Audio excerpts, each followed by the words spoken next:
This is Joel Kotkin. And this is Marshall Toplansky. And you're listening to the Feudal Future podcast. Our society is being rapidly reduced to a feudal state, a process now being exacerbated by the COVID-19 pandemic. Millions of small businesses are near extinction. Millions more are losing their jobs, and many others will be stuck in the status of propertyless serfs. The big winners have been the expert class of the clerisy, and most of all, the tech oligarchs, who benefit as people rely more on algorithms than human relationships. With this, around the world, the middle class is becoming more squeezed than ever, and it's having profound economic, social, and spiritual implications. Here on the show, we're having conversations with business, government, and citizen leaders like you to get to the core of these issues and explore how we can work together to form a better future than the one we're headed towards. Hello, and welcome to another episode of the Feudal Future podcast. I'm Marshall Toplansky. I'm Joel Kotkin. And today we are delighted to have Ross Terrill with us. Ross is one of the world's most venerable China experts. He's a research associate at Harvard's Fairbank Center for East Asia, author of 11 books, and advisor to multiple presidents, multiple secretaries of states, and personally acquainted with almost every Chinese leader since Mao Zedong. Ross, it's truly an honor to have you here. Welcome. Nice to be with two brilliant gentlemen whose work I have read prior to this face-to-face meeting. So I'm really pleased. Well, and speaking of works that we've all read, I love your new book, which is Australian Bush to Tiananmen Square, which is a personal retrospective of all of the time that you've spent in China. You first went in 1964, which for those of you millennials listening to this, you may not know that the first American mission to China was 1972. So Ross was there well in advance during some of the most tumultuous times within Chinese history or recent China. In those days, you could only fly from the Soviet Union into China. That was the only airline that did it.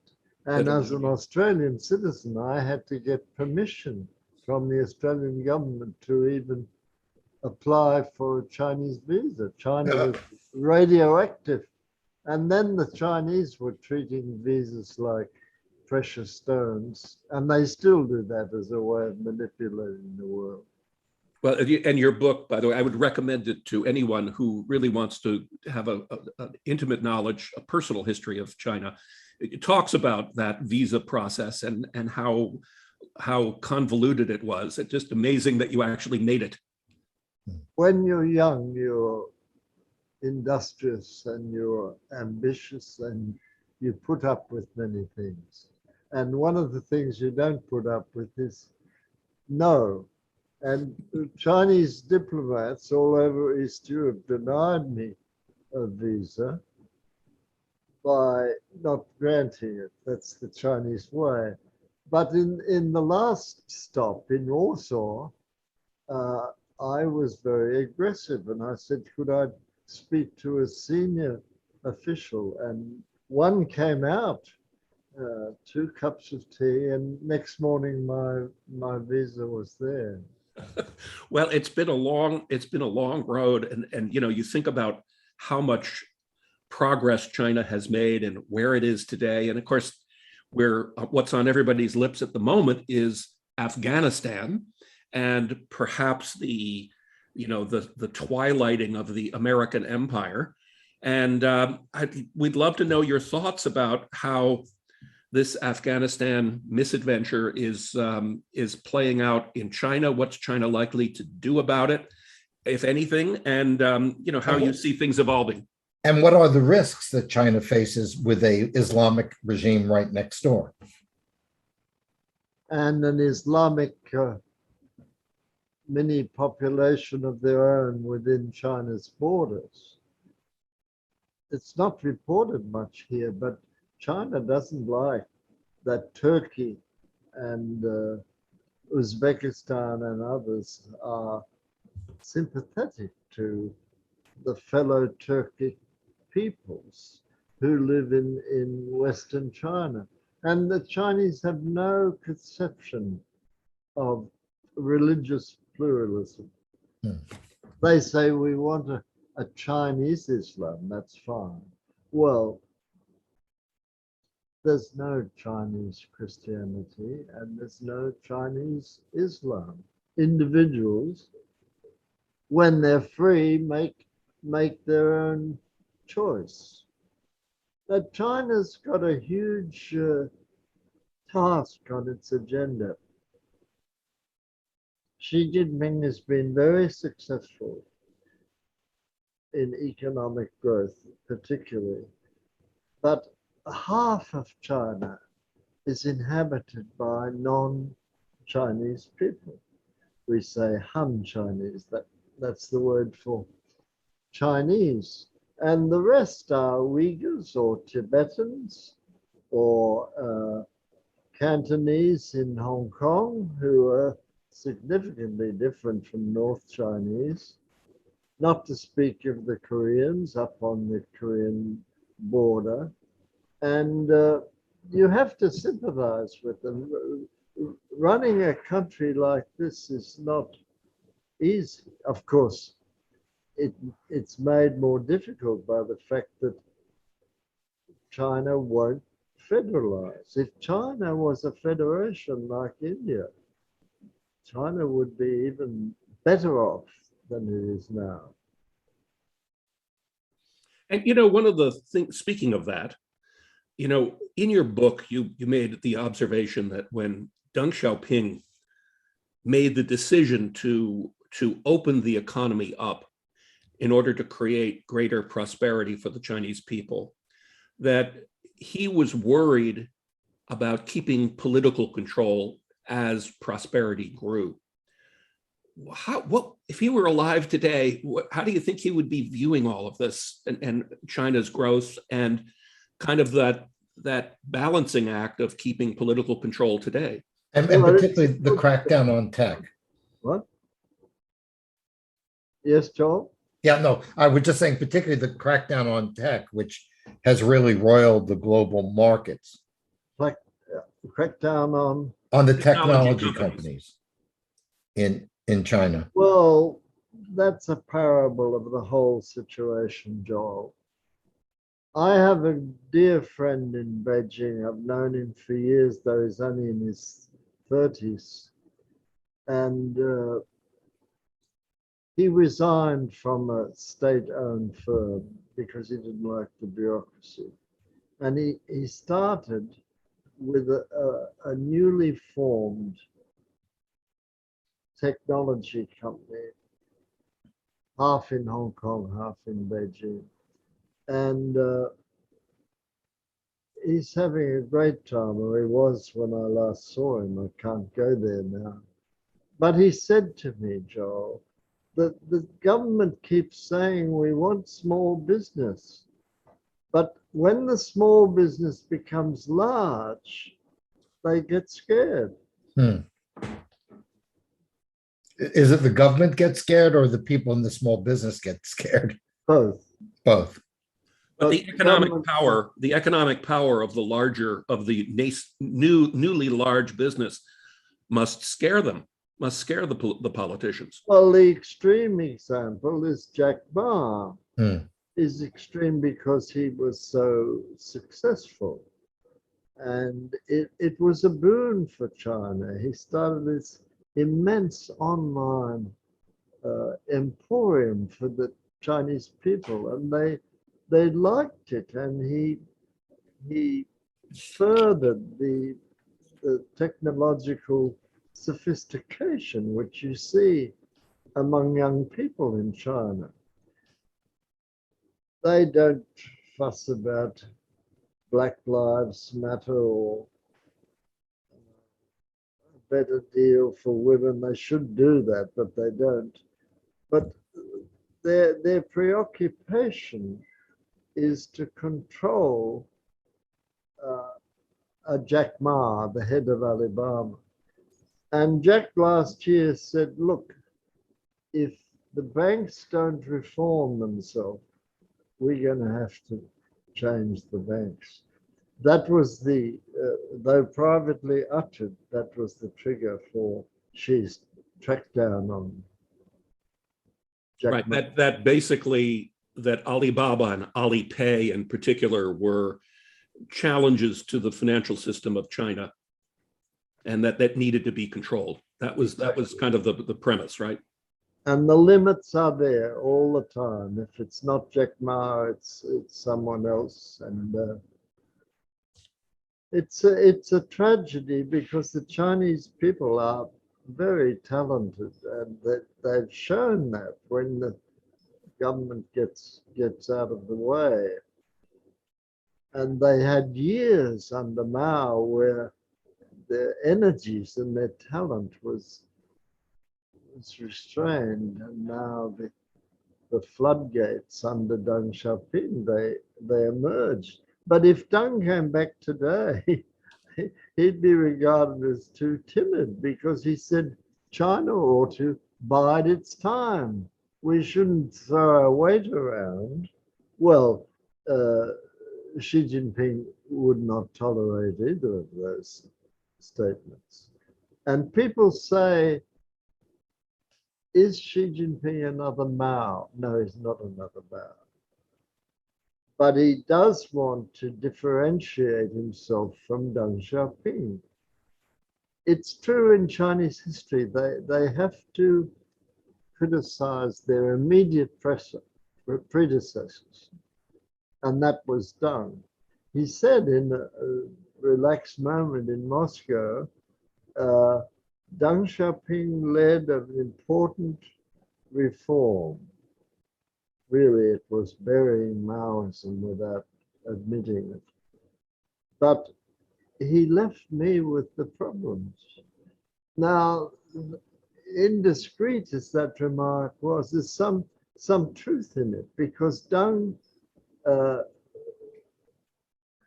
dismantled the mistaken state control policies of Mao, but he didn't know what to do other than to just tear the restrictions away. And so if he came back, Xi Jinping and the group around him, they would say, bide your time, he told the Chinese nation. Too timid. So if we think of Xi Jinping as being inherently more aggressive in terms of time, he must be looking at this Afghanistan debacle as kind of blood in the water, and it's China's time to leap in and take advantage of that in foreign relations. Is that right? Absolutely right. And he can sit back for a few months and digest it. The Chinese know when they're going to win, and then they know when to wait, because they're not going to win. Their policy to Afghanistan in recent years has been to quietly do business. Now, our business was war and terrorism, but China was waiting. And now, by the way, it's not going to be easy for China, because the Afghans are a very fractious people, and they are very proud people. And China's quite good at handling the Han, who are basically their own race, but they're not good at handling the Tibetans, and especially the Muslims, because they think, Chinese communists think all religion in China should be Chinese. Well, we don't think that way. We think if you're a Christian, you're a Christian, whether you're Chinese or Australian or Belgian, is not the main point. But they want to make Islam in China Sinified. They want to make it Chinese. Well, I don't know how you do that. I don't know how you do that to the Pope and to any religion that ultimately are about individuals who choose whether to believe or not. Do you think that Xi's policies, this very aggressive thing, is there a downside to it? I mean, I read Kevin Rudd just wrote a fairly interesting piece in Foreign Affairs about your fellow Australian, about that his aggressiveness is making other countries say, well, we better prepare and respond. Do you think that that's positive, a possible outcome of this aggressive approach? Yes, another outcome is a continued growth in Chinese pride at what he's doing. I mean, he turns out to be luckier than Deng Xiaoping because he can move from the negative agenda, don't throw our weight around, to doing something about the extra weight that China has. But I'll give you an example of his overreaching. The Belt and the Road is the Chinese new idea for a tentative imperialism. In the real world, there's more than one road, there's more than one belt. But China wants to be vague about it and just say one belt, one road. Of course, they mean orchestrated by China. So the leader of Samoa, little Samoa near my native land in the South Pacific, he went to China last year and Xi Jinping said, we'd like you to join the Belt and the Road. Now, the Australians didn't like this because they say the South Pacific is Australia's special region. Then Bosnia has been made a semi-colony by China. Bosnia, now, no one could deny that Bosnia is in Europe. So if Xi Jinping wants to disregard regional realities, yes, he will meet trouble.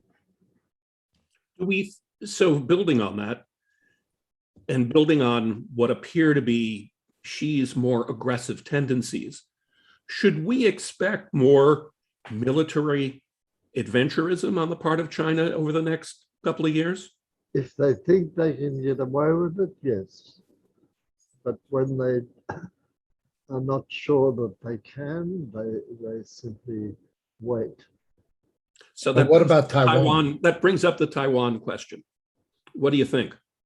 Well, that's a case in point of can they get away with it? And Japan and the United States have a big say in this question. But you think maybe after Afghanistan, nobody will take the US seriously anyway? Yes, but then not many take Afghanistan seriously. So that they say, these fractious people who've been unable to get on with each other in their own borders, to be frank about it. I mean, it's not exactly a prize, but Taiwan is a major prize. Taiwan is one of the main middle-level nations in Asia. With significant intellectual property in key strategic areas like chip making and technology. Yeah, but screens, Korea. Yeah, but still, there's a lot of, you're right. It's interesting to me, however, to think about Afghanistan for just a second.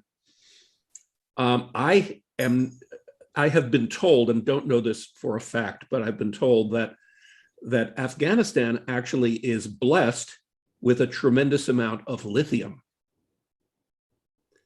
That strikes me as making them a huge target for Chinese interest, if nothing else. Correct. And there's a lot of countries that would love to have lithium, but they don't. Australia's one of them. They have a bit down there, but not enough. Well, Afghanistan will be discussed because of its geographic position. I mean, even China has a little border with Afghanistan, and Pakistan has a major grip on Afghanistan, and then Iran's not far away, and the non-Han peoples of Central Asia are not far away, Uzbekistan and Kyrgyzstan. So the world will say, well, what happened to it?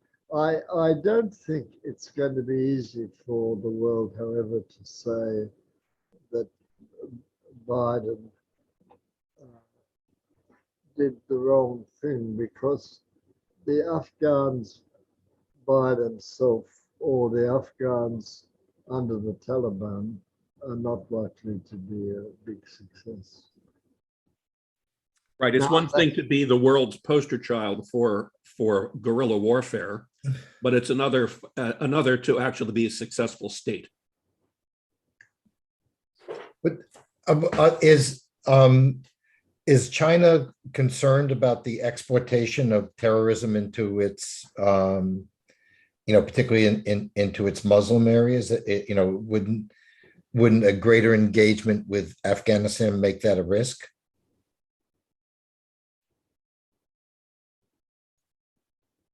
A small risk, but see, the Chinese Communist Party is very confident of its ability to control people. And here, the last 12 months lesson is more Hong Kong than Afghanistan, because the whole world knows that Hong Kong is a flourishing place. And as one Hong Kong resident said to me the other day, we've never been interested in politics, and that was their salvation for many, many years. They put up with the British being a colony for that reason, and they thought they'd be able to do it with Beijing. But Joel, for China, there's no real distinction between the political realm and the economic realm. That was the heart of Mr. Trump's difficulty in his admirable effort to stand up to China. But when he started to nibble away at the illegitimacy of China Inc., of the Communist Party controlling everything, even as Xi Jinping was making speech after speech saying, yes, I'm going to do it. And he went to the Communist Party newspaper and said, your boss is really the Communist Party. And if your newspaper is told that on the nightly news, of course you get intimidated.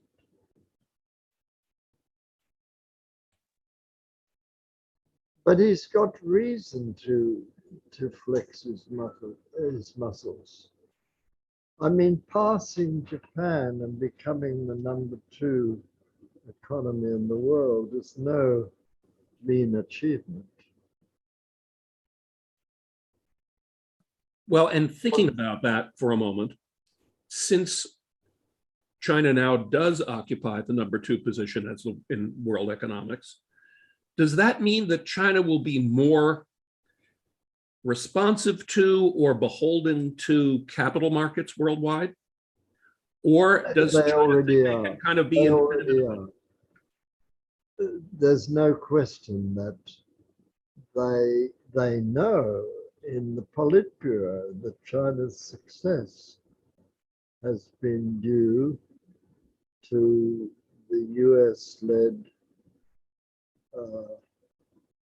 economic leap that East Asia has taken ever since Korea and Vietnam. Some of us remember how horrific those two wars were, Vietnam and Korea, and China was deeply involved in protecting the communists in both of them. But Deng Xiaoping, to his credit, he turned off all those nationalistic ambitions. At least he turned them off for a while. And China's in a new era, and they do have risks, as you say, which they never had before. But they study their history, and they know that in history, when China overreached, the little countries around them, they didn't bow down. I mean, Korea is not a little country, and Vietnam is not a little country, and neither of them are prepared to say Asia is China's. I suppose in Europe, few are prepared to say Germany is Europe, though the Germans might have another view on that, but they keep their mouth shut. So just as Germany is not equal to Europe, we shouldn't think that China is equal to Asia. Japan wouldn't accept that, and Vietnam and Korea were occupied and ruled for nearly 1,000 years by China. Do you think that I mean, one of the countries that I think, and it's obviously your home country, Australia, has gotten very wealthy off exports to China, bringing students in to the universities in Australia. Where does Australia fit into this? And are they at all? I mean, I know Marshall was mentioning you're advising U.S. government, but I know you've advised the Australian government too. What does Australia do in this situation? I mean, they're militarily and culturally much closer to the U.S., but economically they have maybe stronger ties to China. How does Australia navigate this? Well, it's a dilemma augmented by the media sensationalism a bit. But the reality is that Australia has 25 million people, about the same as Taiwan. And demographics are on China's side. The demographics toward Taiwan could be fearsome.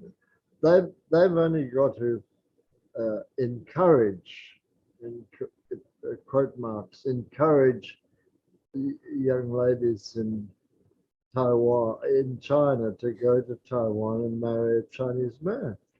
Now, 20 million might do it, and in the next election, you don't have to wait very long in Taiwan to be a voter. That would change the whole scenario of China, and the more reasonable Chinese leaders would say, forget the submarines, forget the tanks over the border. Let's do it by, they wouldn't put it this way, but by being able to prove at the end of the day that the Taiwan people voted for us, voted for Peking's control. Well, some of them did, but the majority at the moment are not happy with that. So the immense population advantage that China has over Taiwan, and the same over Australia. A former Chinese leader went to Australia and he said, oh, these spaces, he said, we could send you 50 million people. And he tried to talk that comment back, but you can't talk a comment like that. And in Australia now, the Chinese are so confident that the Chinese language press is pretty Beijing, and Australia is not one of those countries that says you can't say this, you can't say that. But if you've got 25 million and China's got 1.4 billion, and the young Chinese are wizards at technology, they are in some ways ahead of us because they were able to build on the US achievements. But Facebook has millions of Chinese members. How can that be? Where are they? Well, where are they is a wonderful secret for Beijing, because a lot of them are in Taiwan, and more of them will come as wives and marry Taiwanese people, and their views are pro-Beijing. They're not Facebook members in China because it's not allowed to be a member of Facebook in China. They're living in Taiwan or Singapore or Australia, but they're adding their voice in Chinese to the Beijing position on issues. Well, this may end up, from your perspective, being viewed as reunification as opposed to conquering. What about the Russians? One of the things you talk about in your book is how disdainful or suspicious the everybody from Mao through Zhou Enlai to Deng were of the Russians. Is that suspicion still there? Is there a new concord or set of agreements that seem to be emerging from this that brings Russia closer to China? It's a good question, but two things are more important. One is that the disparity between Chinese wealth and Russian wealth is growing, and the power of the Chinese nation vis-a-vis Russia is, it's depending how you measure it, it's almost 8-1.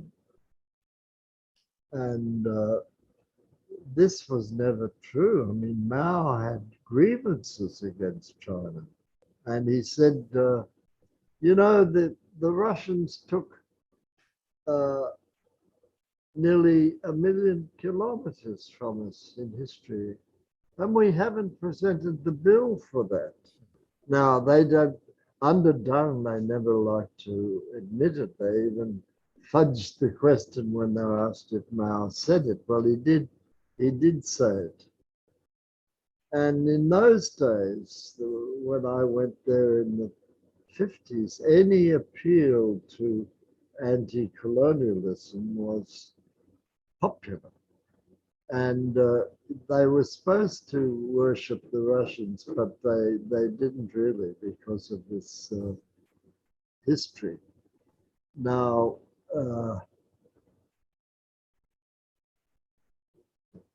the second thing is that the demographics of the borderland between Siberia and China has become enormously different. The Chinese people are working hard, small shops, making garments, selling them, and the Russians welcome some of these products. But it's all putting Siberia somewhat out of the control of Mr. Putin and somewhat into the control of all the people nearby who look Chinese and speak Chinese. So once more, you have to say that demographics looks to be on China's side. But there are a couple of things on demographics that strike me as being critical for China. One, you have a low birth rate. Obviously, unlike the West, like Australia and the US, they've been able to stay relatively healthy demographically through immigration, including from China. What about the question of the lack of children, the decline in the labor force? Is that a threat long term? It is, and it's a threat short to medium term in economic terms, because the aging population means increase in the non-working population. Right. The people are, as you know very well. So older people need more care, and older people don't typically work much. And older people in Chinese history were taken care of by their families. But the Chinese youth today, especially the urban youth, don't feel they have any special responsibility to older people. So all this becomes an expense to the government. And there's a note of desperation in the last few weeks about some of their attempts to say have more children. And by the way, that seems to have been a problem, particularly in all socialist countries, Russia, Eastern Europe. Cuba has the lowest birth rate in the Americas. I think Romania became negative. Right? Yeah, and Bulgaria, because I don't mean, I'm not a religious person particularly, but when you take religion and the role of the family out, why would people have kids? I mean, let's face it, kids are a pain in the butt, as Marshall and I can attest to. They're great, but they're an expense. They're going to drive you crazy. So I think that this is something that it would seem to me China's got to do something about. But when I go to the Chinese cities, I don't see why anyone would want to raise a kid in them. I mean, they're polluted, crowded, unpleasant places. Did you miss the Olympics? The whole skateboarder, Chinese skateboarders that did such a fantastic job. Where do you think they learned that? They learned that in skateboarding in those very large cities. So there is a benefit on the other side. Right, but I'm just saying that on the impact on fertility rates. The other thing I wanted to get to, and this would really get us back to your experiences with Zhou Enlai and Mao, which is the class issue in China. I have a good friend who's teaching at University of Leeds, Lee Sun, who's done great work on the migrant population. Is there would Mao or other original Chinese leaders take a look at this growing gap in class within China as a threat or something that the party should address? Well, the urban-rural gap, yes, and it's enormous in China, and it's cultural as well as economic. But the flight of people from the farms to the cities in eastern China to work in handicrafts, which have indirectly led to enormous US imports over the past 20 years. This has narrowed the gap between some rural areas and city areas, because the wages someone gets in Guangdong province or Zhejiang, it's really very handsome in rural terms. So they send half that money back to the villages. In a perverse way, you might say this is, if not closing the gap, it's reducing the widening of the gap between rural and urban. But Mao, he saw population in terms of warfare and national assets. And he really thought that a big population is better at defending itself than a small one. Now, today we know that's a slightly simplistic view, but well, the wars of the future are not going to involve the Chinese masses. And you may say to me, well, are the Chinese not going to fight the wars?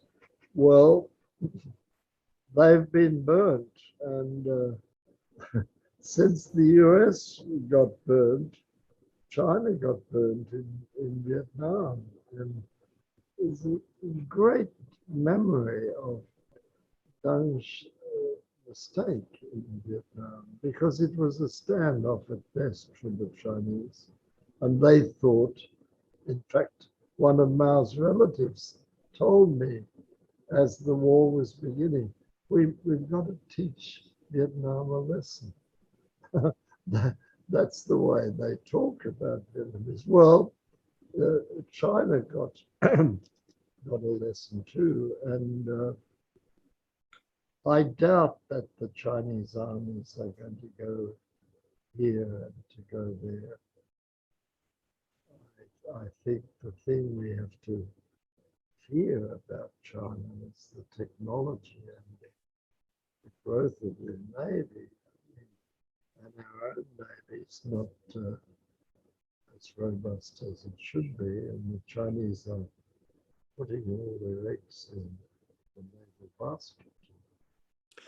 Let me, in just as we come to the close of our show, let me ask you this.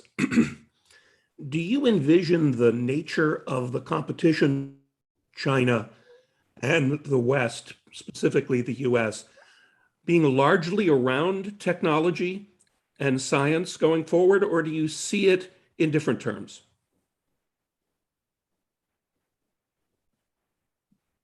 My hope is that the intermixing of the cultures will have time to proceed further and further, such that two nations like China and America will be deterred by this movement of peoples. They'll be deterred from fighting each other. The little countries, yes, they will fight each other, but the US is interested in principles and values, and there's a vast faith in American business to make the world a better place. And the Chinese are interested in closing the gap with us, which isn't going to happen as quickly as they hope, but it is slowly happening. Now, this doesn't seem to me to be a dangerous prospect. Britain declined in the 1920s, and the US basically took over. And today, the social similarities are narrowing. I mean, you go to Shanghai and you see what the young Chinese are reading and what they're eating. And the sports in America that fascinate me. This is a melting of the cultures. Sam Huntington, who was a very great teacher of mine, he said there's going to be a clash of civilization. Well, if you read Sam's book today, it's very notable that the clash of civilizations between China and America has lessened. Territory, yes. Political system, yes. Taiwan, yes. And the looming presence of Japan. By the way, Japan's going to come back. It's already coming back. And the fact that it's doing it quietly doesn't mean that it's not doing it. Since Abe and now with Suga, I think Japan is not going to be a rollover for anyone. Well, thank you so much, Ross, for your time. We could go on for hours. This is so interesting, and we're very appreciative of your time. And thank you for being our guest. Delighted to be here.